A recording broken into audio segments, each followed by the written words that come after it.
সম্মানিত দর্শক এবং শ্রোতাবৃন্দ, আমি যশোরী বাংলাদেশি সেবা পার্টির পক্ষ থেকে আপনাদের সকলকে জানাই সালাম।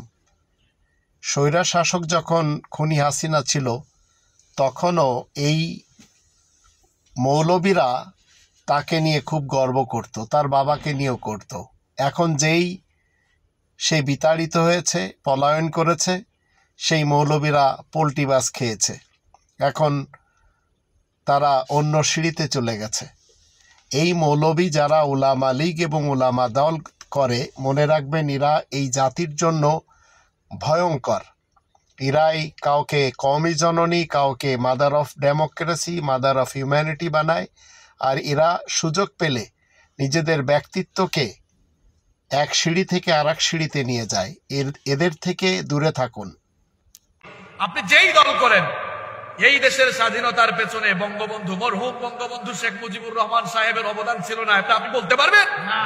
বঙ্গবন্ধুর কারণেই মানুষ বাংলাদেশ পেয়েছে।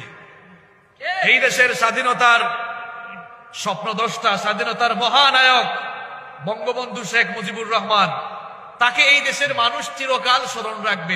আমাদের দেশের মাননীয় প্রধানমন্ত্রী শেখ হাসিনা, উনি 17 কোটি মানুষের নেতা, ঠিক কিনা? উনি কি শুধু আওয়ামী লীগের প্রধানমন্ত্রী? কথা কন না কেন? শুধু বিএনপির প্রধানমন্ত্রী? শুধু জামাত ইসলামের প্রধানমন্ত্রী? শুধু জাতীয় পার্টির প্রধানমন্ত্রী? তিনি 17 কোটি মানুষের প্রধানমন্ত্রী। আওয়াজ করে বলেন ঠিক কিনা? তার মানে নেতা সবার জন্য হৃদয়ে ভালোবাসা থাকা চাই। ডিজিটাল বাংলাদেশ গঠন করার জন্য যে স্বপ্ন দেখেছেন তিনি অবশ্যই কোরআনের আয়াত দিয়েই করেছেন, যেন মুসলমানের নেই। কথা বলছেন না কেন? 16 কোটি মানুষের জননী প্রধানমন্ত্রী শেখ হাসিনা যে স্বপ্ন দেখেছে, এটা বাস্তবায়নের জন্য যে কাজ করবে না, সে যে দলের লোক হয় হোক, ও জাহান্নামে যাবে।